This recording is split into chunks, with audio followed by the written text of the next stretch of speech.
Good morning! Tara, bababa, bebe! Pretty naman eh. Ba tayo, ha? Hi! Ang bigat-bigat! Good morning! Good morning! Bigat-bigat! Good morning, Nak. Manang? Ready na ba ang breakfast ng mga babies ko? Opo, ma'am. Ay, Manang, mag-grocery tayo ngayon ng mga essentials nila, ha? Huwag na pala, ako na lang, walang maiiwan sa kanila. Iwalk mo na lang sila.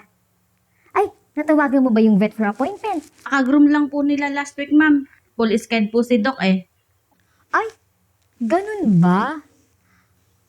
Kahit sana check up lang. Anything for my babies. Opo. Ay, ang ganda. Ay, ang pogi naman ng Max ko. Bibili lang si Mami ng mga essentials niyo. Bye-bye. Manang Dory. Manang Dory, ang bilin ko ha. O pababayaang makalabas tong mga to ng parking. And when they get inside, you have to make sure na maaalkoholan yung mga post nila. Mahirap na uso pa naman ngayon ng parvo. Opo, ma'am. Bye, baby. Bye, baby.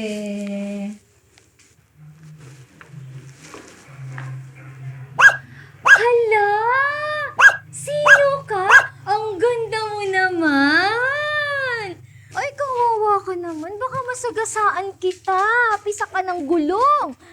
Manang Dory! Oy, ganda. Sino ka ba? Manang Dory, can you get this poor creature? Pakainin mo nga. Kawawa naman. Parang injured. Hoy mga bata kayo! Magsilayas nga kayo dyan ha. Hindi playground yung kalsada. Pag nabangga ko kayo, kasalanan ko pa. Magsilayas kayo dyan. Taray naman ito. Sabi ni Mama, bro daw yan, kaya mag-isa eh. Aba, narinig ko yun ha. Manang-mana kayo sa mga nanay niyong chismosa.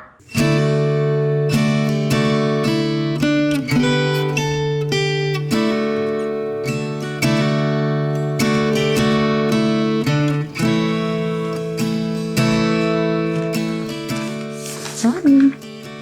Hala, madam. Ang dami naman nito. Magastos talaga ang mag-alaga, ano? 7,000? Sweldo ko na yun, ah. Kayamanan sa akin, ma'am. Ang 7,000. Of course, Manang Dory. Magastos magkaanak. Anyway, they're like family to me. Ate, baka po may pagkain kayo dyan. O kahit konting barya lang po. Pambili namin ng bigas.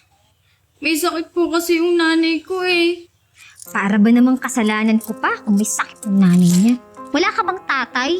Manang, abot mo nga to doon. Pang 1 kilo din yan.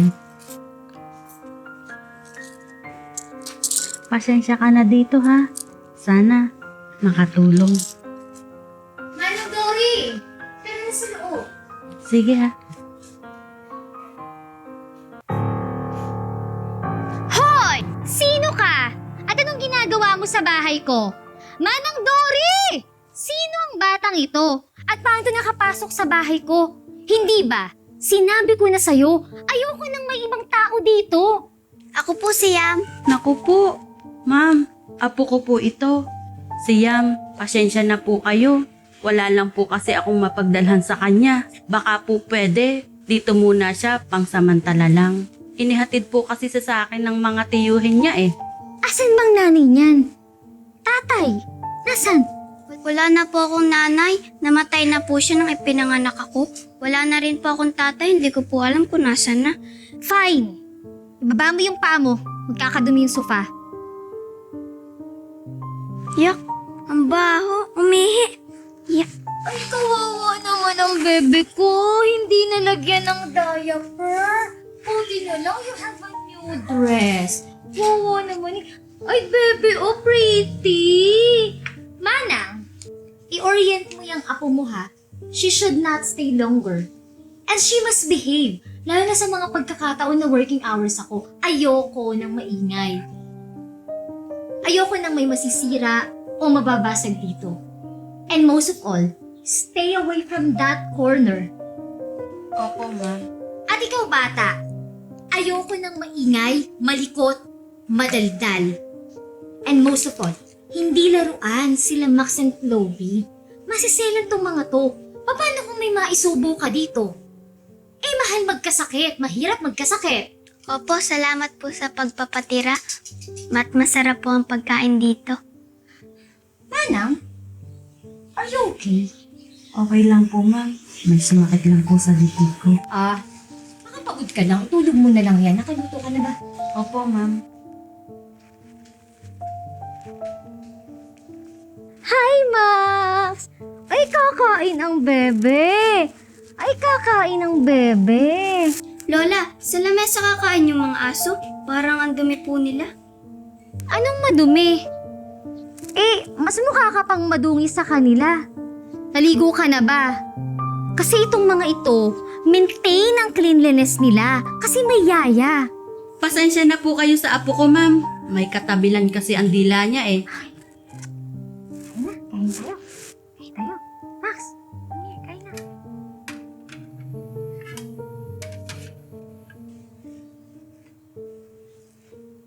Lola, bakit ganun si Madam? Ang sungit niya, no? Pero pag sa mga aso niya, ang bait niya, parang baby sila. Yam, unawain mo na lang si madam. Wala na kasi siyang pamilya. Parang ako, Lola. Wala na ba siyang anak? Wala. Wala na. Nagkasakit kasi ang anak ni ma'am. Binawian ang buhay. Siguro, kung nabubuhay siya, kaedad mo ang anak ni ma'am. Kaya ikaw, Yam, mag-iingat ka. Lalo na ngayon. Mahirap ma-ospital. Kawawa naman si Ma'am. Malungkot siguro siya. Lola! Lola! Lola! Gumising ka, Lola! Gumising ka! Tulong! Tulong! Lola! Lola! Tulong!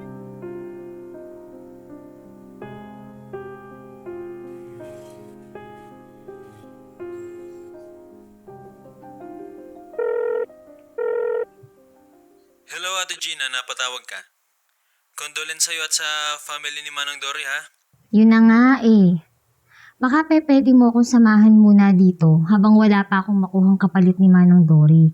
At saka magpapastulong na rin sana ako sa'yo na hanapin yung mga kamag-anak ni Manang Dory para ma-turn over na ba itong batang ito. Sige ate, samahan kita dyan. Dyan ako dediretso mamaya. May mga ayusin lang ako ha. Sige antayin kita.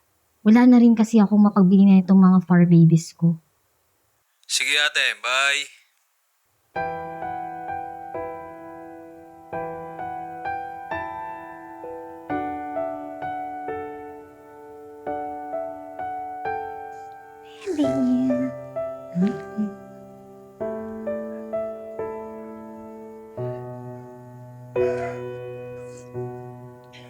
Ate, sinubukan kong kusapin yung mga kamag-anak ni Manang Dory. Pinapatayan ako eh. Paano na yan? Kawawa naman ng bata. Chris, alam mo ang isasagot ko dyan. Ayoko nga ng bata. Kung gusto mo, ikaw, kupkupin mo. Dali mo sa DSWD. Ate, bata ang pinag-uusapan natin dito. Batang kaedad ng anak mo kung buhay siya. Hindi aso. Kung makapamigay ka, hindi ka ba naawa? Sumusobra ka na ha. Huwag mong maidamay-damay dito ang anak ko ha. Ang sa akin lang ate, matagal nang wala ang anak mo. Ayaw mo bang mag-move on? Kaysa sa mga aso mo, ibinabaling ang pagmamahal mo. Ayan no, binibigay na sa'yo si Yam. Hindi sila basta hayop lang. They are with me. Through my downfall. Aso pa rin sila ate. Wala silang mga isip. May mga pangil. Anytime, pag namali ka ng galaw, mangangagat. Enough! My decision is final. Kaya ka nga nandyan eh. Simulan mo nang maghanap ng pagdadalhan sa batang yan. Kamag-anak, bahayampunan, DSWD. I'll give her financial assistance just to survive. It's just that, I cannot keep her. Mas gugustuhin ko pang mag-isa. With my dogs.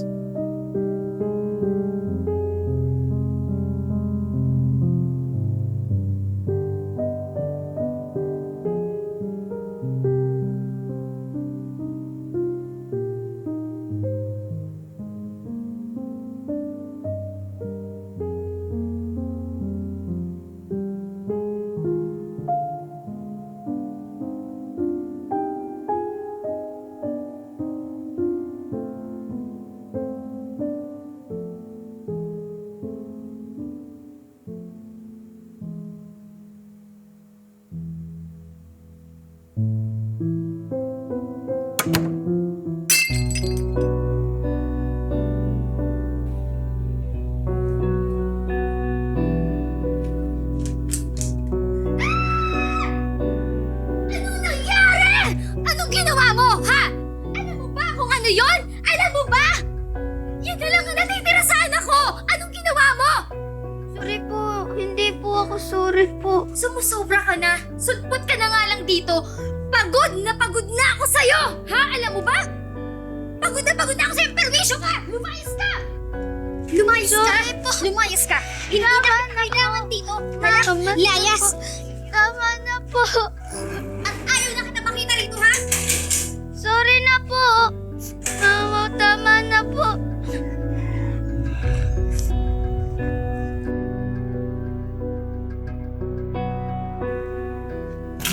Saan ka na naman pupunta? You know what, ate? You're wrong. Hanapin ko si Yam. Ayan. See for yourself. Ano na naman to? Hindi ba tayo tapos? Can we just stop fighting and move on? Hindi, ate. Hanapin ko si Yam. Baka mamaya kung saan niya nagpalipas ng gabi eh. Hindi ka ba naawa? Eh kung sa aso mo siguro nangyari yun eh, baka di ka nakatulog. Bahala ka! Basta umadala sa akin yung batang yan, ha?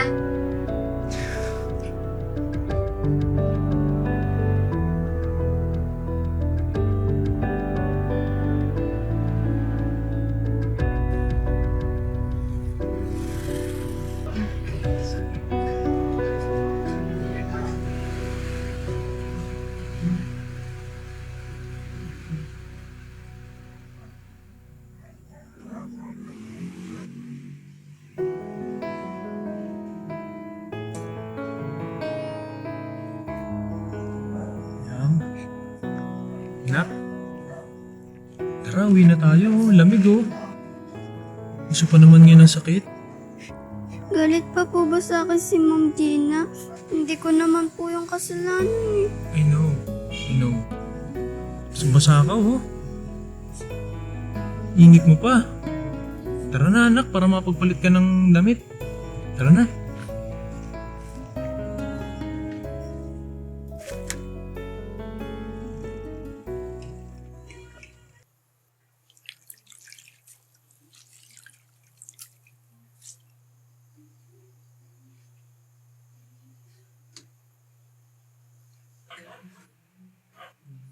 Ate, ang taas ng lagnat niya. Alam kong nakakakuha ka ng comfort sa mga alaga mo. Dahil sa pagkamatay ng anak mo. Pero sana, kung paanong nahabag ka sa mga hayop, dapat masigit sa tao. Na ang pagmamahal mo sa kanila ay hindi dapat hihigit sa kaya mong ibigay sa kapwa-tao mo. I know I'm wrong. And I'm harsh. Hindi ko sinasadya. Sige ate, natawag ang doktor. Bantay mo muna si Yam.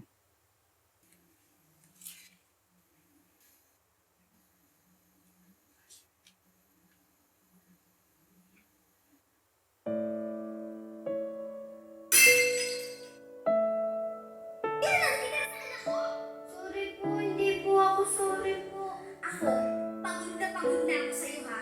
Perwisyo ka, halika dito!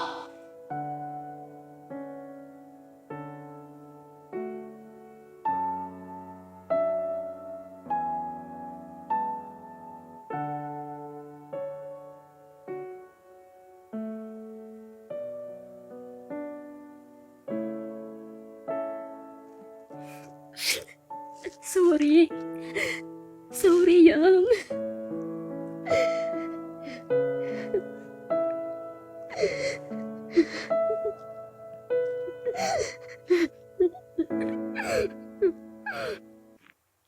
Hala, ba't kayo nakatali? Baka madumi sa floor.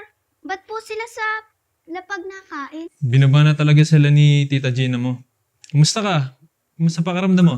Okay na po ako. Okay ka na ba? Pasensya ka na ha. Alam ko na ang nangyari. Nakita ko sa CCTV natin. Sorry talaga ha. Hindi na po kayo galit sa akin. Hindi niyo na po ako papalayasin. Hindi na. In fact, meron nga akong surprise sa'yo. Meron tayong mga paparating na bisita tapos tutulungan nila tayo na makapag-stay ka na sa amin for good. Wow, talaga po. Oo. Ayusin na lang yung mga papeles mo. Punin ka na ni Tita Gina mo, ha?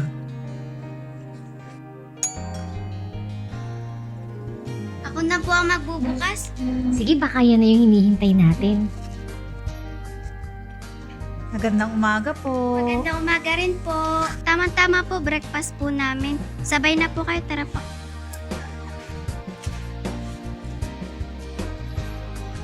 Magandang umaga po. Ay, tamang-tama. Luto na yung almusal. Chris, assist mo muna sila. Nak! Nakabigay mo ko sa kanya. Tapos, ito sabihin mo, makagamot ng nanay mo. Ate, para sa inyo po ng mama niyo. Ay, salamat po. Maraming salamat. Ano na, pasok na tayo. Interviewin lang po namin po kayo sa process po ng pag-adapt kay Yam. Ano pong pangalan? Ako po ay Gina Iyon. Ilang taon?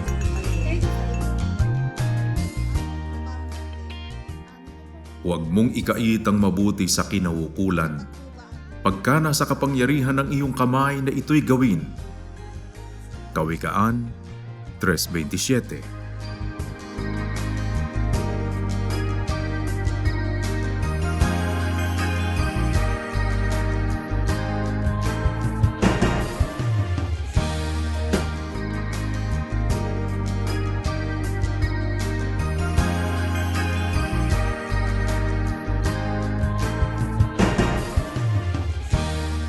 Sana po ay nagustuhan nyo ang ating upload at huwag nyo kakalimutan, SLS ha.